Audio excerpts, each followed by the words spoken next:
Dugaan korupsi pada proyek pembangunan Jalan Nasional IR Sutami diduga telah merugikan negara karena pembangunannya yang digarap secara asal-asalan. Pasalnya, proyek Jalan Nasional IR Sutami dari Bandar Lampung, Lampung Selatan hingga Lampung Timur ini telah menelan uang rakyat sebesar 143 miliar rupiah. Sementara hasil dari pembangunannya baru seumur jagung sudah kembali rusak dan berlubang. Kerusakan Jalan Sutami ini diduga karena kontraktor yang bekerja asal-asalan dan tidak sesuai spek, baik dalam tahap pengerjaan maupun material beton dan aspal yang digunakan. Diketahui perbaikan Jalan Nasional IR Sutami hingga Simpang Sri Bawono Lampung Timur dikerjakan oleh PT Usaha Remaja Mandiri yang merupakan perusahaan milik Hengki Widodo alias Engsit. Engsit sendiri adalah adik kandung dari Sugiarto Wiharjo alias Alai Tripanca yang tengah mendekam di penjara terkait kasus korupsi APBD Kabupaten Lampung Timur. Terkait hal itu, pengamat konstruksi dari Universitas Bandar Lampung, Sugito, meminta aparat penegak hukum bisa mengusut tuntas dugaan korupsi proyek Jalan Nasional ini jika ada kerugian negara yang ditimbulkan. Kontraktor yang berpotensi merugikan keuangan negara harus di-blacklist dari daftar tender proyek dan disita harta kekayaannya. Jangan sampai negara dirugikan berkali-kali akibat ulah kontraktor nakal tersebut.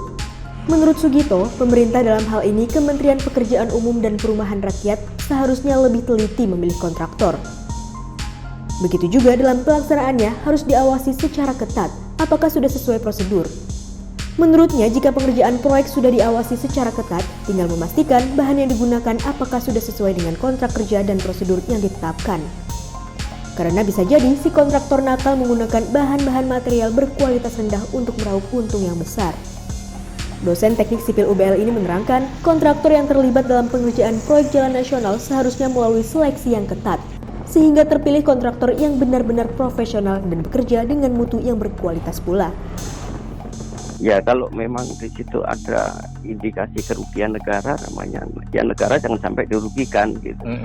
Ya seharusnya kalau pekerjaan itu dilaksanakan sesuai dengan spesifikasi dan pengawasan yang ketat, pengawasan yang katakanlah sesuai prosedur.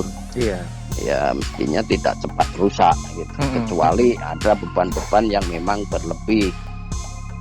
Sebenarnya kalau misalnya dia jual beli dengan harga murah, ya no problem. Yang penting mutunya bagus. Ya sebenarnya kan semua itu kan ada di dalam kontrak ya. Di kontraknya bunyinya seperti apa? Artinya pemeliharaannya, katakanlah pada saat pelaksanaan, apakah pada saat pelaksanaannya diikuti prosedur-prosedur yang ada, misalnya pengujian materialnya, baik sebelum maupun sesudah dilaksanakan. Kemudian masa pemeliharaan misalnya, masa pemeliharaan, itu masih di cover apa enggak, artinya masih dalam masa pemeliharaan atau tidak. Kalau masih dalam pemeliharaannya tanggungan dia. Dan memang ya mutu tentu itu harus dikontrol. Sebenarnya semua pekerjaan kalau dikerjakan dengan katakanlah mengikuti prosedur yang ada, sebenarnya itu kalau spek itu sudah ketat sekali gitu, bagus gitu. Setahu saya kalau spek-spek di APBN itu sudah sangat ketat lah gitu. Tinggal pada saat pelaksanaannya mungkin pelaksananya kurang atau bagaimana. Sebelumnya, Polda Lampung melalui Direktorat Reserse Kriminal Khusus mulai melakukan penyelidikan dugaan korupsi proyek nasional tersebut. Tim penyidik Subdit 3 Tipikor di Treskrimsus masih mendalami terkait proyek jalan yang diduga asal jadi ini dengan memanggil sejumlah saksi. Bahkan penyidik Polda Lampung juga akan memanggil pihak Balai Pengelolaan Jalan Nasional Wilayah 1 Provinsi Lampung selaku pengelola Jalan Sutami. Terkait hal itu, Lembaga Bantuan Hukum Bandar Lampung mendukung langkah cepat di Treskrimsus Polda Lampung. Karena harus ada pertanggungjawaban secara hukum terhadap kontraktor yang terbukti melakukan kesalahan dalam mengerjakan proyek negara. Direktur LBH Bandar Lampung, Chandra Mulyawan, menyatakan, dalam proses penyelidikan, Polda harus melihat secara utuh dengan memeriksa pihak-pihak terkait dan hasil pengerjaan PT URM. LBH Bandar Lampung berharap Polda Lampung bisa mengusut hingga tuntas terkait pengerjaan jalan nasional tersebut agar tidak merugikan negara. Namun jika dari proses penyelidikan ditemukan unsur tindak pidana, maka polisi harus menetapkan siapa saja yang harus bertanggung jawab atas kerugian negara tersebut. Sementara itu, salah satu sumber dari Asosiasi Kontraktor di Provinsi Lampung menyatakan bahwa pengerjaan jalan nasional yang berpotensi merugikan negara harus diberikan efek jera. Kontraktor yang terbukti korupsi dengan cara mengerjakan proyek tidak sesuai kontrak harus di-blacklist selama 2 tahun dan diumumkan secara online.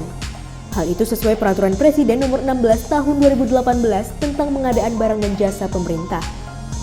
Dalam pasal 78 ayat 5 huruf A dijelaskan jika peserta pembelian menyampaikan dokumen atau keterangan palsu untuk memenuhi persyaratan yang ditentukan.